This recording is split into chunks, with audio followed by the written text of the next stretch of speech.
সুপ্রিয় দর্শক আসসালামু আলাইকুম, কেমন আছেন সব? আশা করি আল্লাহর রহমতে ভালোই আছেন। চলে এলাম আজকে একটু নতুন রেসিপি নিয়ে। চলুন তাহলে দেখেন আজকে রেসিপিটি। আজকে বানিয়ে নেব চিকেন কোপ্তা কারি রেসিপি। এরকমভাবে আমি প্রথমে বোনলেস চিকেন নিয়েছি, এখানে মাংস ছাড়াই, হাড় ছাড়াই মাংসগুলো নিয়ে আমি পরিষ্কার করে ধুয়ে নিয়ে পিষে নেওয়ার পরে জল যাতে না থাকে সেটা খেয়াল রেখে আমি এখানে পিষে নিয়েছি মিক্সিং জারে। এর মধ্যে আমি পেঁয়াজ কুচি, লঙ্কা কুচি, ধনেপাতা কুচানো, স্বাদ মতো লবণ, হলুদ গুঁড়ো, জিরা, ধনে গুঁড়ো, সবগুলো মশলা কিন্তু এর মধ্যে এখন দিতে হবে। জিরা, ধনে গুঁড়ো হাফ চামচ করে দিয়ে দিলাম। আর গরম মশলার গুঁড়ো চা চামচে 1/4 ভাগ গরম মশলা গুঁড়ো দিয়ে দিলাম। গোলমরিচ গুঁড়ো সামান্য পরিমাণে, রসুন বাটা, আদা বাটা সবগুলো মশলার মধ্যে দিয়ে এর মধ্যে দিয়ে দিলাম আমি 2 চামচ ব্রেড ক্রাম্বসটা দিলে এখানে একটু মুচমুচে ক্রিপসি ভাবটা আসে। আর দিচ্ছি 2 চামচ কর্নফ্লাওয়ার, এখানে যদি কর্নফ্লাওয়ার না থাকে চালের গুঁড়ো ব্যবহার করতে পারেন। আর দিচ্ছি একটা ডিম, লেবুর রস একটা পিস আমি লেবুর রস দিয়ে দিলাম। এখানে লেবুর রসের ফ্লেভারটা খুব সুন্দর আসে, এখানে দিয়ে আমি মিশিয়ে নিলাম। আর ডিম এখানে একটা দিয়েছি, আপনারা চাইলে এখানে ডিমটা বাদও দিতে পারেন, অনেকে আবার ডিম খেতে চান না চাইলে না দিতে পারেন। এখানে ডিমটা দিলে এখানে সফট ভাবটা আসে।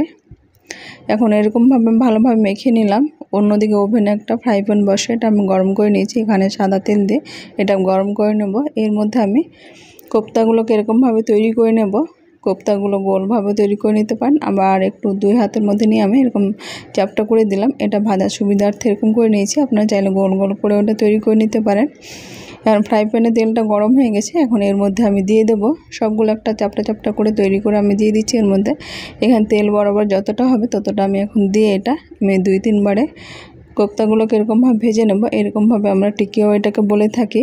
এটা চায়ের সঙ্গে বিকালে স্ন্যাক্সের এটাও কিন্তু জাস্ট জমে যায়। এরকমভাবে যদি কোপ্তাটা ভেজে খান তাহলে কিন্তু দুর্দান্ত স্বাদের হয়।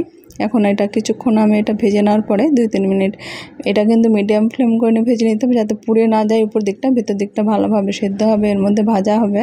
তাই এটা ফ্রাই প্যানে সবসময় মিডিয়াম ফ্লেম করে ভেজে নিতে হবে। কিছুক্ষণ ভাজার পরে আমি উল্টে দিলাম, এটা 2-3 বার উল্টে ভেজে নেব গোল্ডেন ব্রাউন কালার করে, যাতে ভেতর দিকে মাংসটা কাঁচা না থাকে, ভেতর দিক পর্যন্ত একেবারে মুচমুচেভাবে ভাজা হবে। এরকমভাবে আমি ব্রাউন কালার করে ভেজে নিয়েছি। একই রকমভাবে আমি 2-3 বারে আমি এটাকে ভেজে নেব একটু সময় নিয়ে।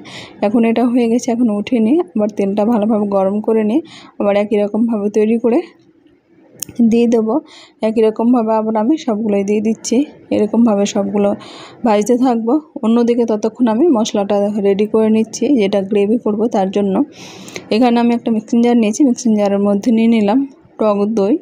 এখানে নিয়েছি 4 কাপে মেপে 1 কাপের জলটা কিন্তু আমি আগে থেকে ঝরিয়ে রেখেছি ছাঁকনির মধ্যে।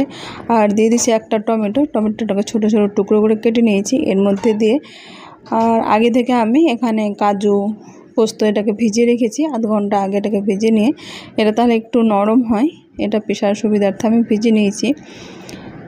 এটা এদিকে পিষে নেব। অন্যদিকে ওভেনে একটা কড়াই বসে, এখানে সরিষার তেল দিয়ে তেলটা ভালোভাবে গরম করে নিয়ে এলাচ, শুকনো লঙ্কা, তেজপাতা এগুলো দিয়ে এটাকে আমি কয়েক সেকেন্ড ভেজে নিলাম। এখানে পেঁয়াজ বাটা দিয়ে মশলাটা আমি তৈরি করে নিচ্ছি। ভিডিওটা আমি শর্ট করেছি বলে পুরোটাই দেখা হয়নি, আমি এটা মুখে বলে দিলাম। আর দিচ্ছি পেঁয়াজ, রসুন, এর মধ্যে দেওয়া আছে জিরা, ধনে, হলুদ গুঁড়ো, লবণ স্বাদ মতো দিয়ে দেবো, যেহেতু কোপ্তার মধ্যে আছে, এখানে গ্রেভির জন্য জল দেবো।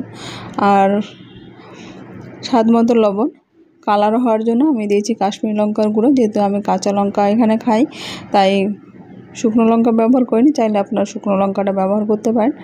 এর তেলটা মনে হচ্ছে একটু কম আছে, যেহেতু আমি তরকারির মধ্যে তেল একটু পরিমাণে কমই খাই তাই কম দিয়েছি। এখন মশলাটা মোটামুটি ভাজা হয়ে গেছে, যে পেস্টটা আমি তৈরি করেছিলাম সেটা আমি দেখিয়েছিলাম, সেই পেস্টটা এখন দিয়ে দেবো। এখন পেস্টটা দেওয়ার সময় যেহেতু দই দেওয়া আছে তাই ফ্লেমটা আমি একেবারে কমিয়ে দেবো। এখন দই দেওয়ার সময় অনেক সময় কেটে যাওয়ার সম্ভাবনা থাকে, আর দইটার মধ্যে অবশ্যই লবণ একটু দিয়ে দেবেন, তাহলে এটা কিন্তু ফেটে যাওয়ার সম্ভাবনা থাকে না। অনেকে বলে থাকেন দই দেওয়ার পরে কিন্তু ফেটে যায়। লবণ যখন দইটা ফাটাবেন তখন অবশ্যই একটু লবণ দিয়ে দেবেন। এখন এর মধ্যে আমি মশলাটা দিয়ে ভালোভাবে এটা কষা হয়ে গেছে, দেখে বুঝতে পারছেন সাইড থেকে কিন্তু তেলটা ছাড়তে শুরু করেছে। মশলাটা ভালোভাবে ফুটে গেছে আর কষা ভালোভাবে হয়ে গেছে। এখানে মশলাটা কষা যত বেশি ভালো হবে তত বেশি তরকারির টেস্টটা ভালো হয়। এখানে কাঁচা যে তেল কিংবা মশলা গন্ধ থাকে, সেই গন্ধটা চলে গেলেই কিন্তু তরকারির টেস্টটা ভালো হয়। এরকমভাবে আমি কষতে কষতে একটু বাটিটা ধুয়ে অল্প পরিমাণে জল দিয়ে আরও 2-3 মিনিট মতো এটা কষতে থাকবো।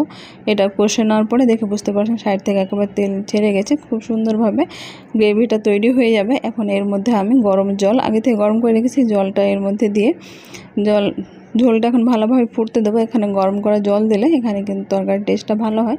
সবসময় চেষ্টা করবেন গরম জল করে দেওয়ার।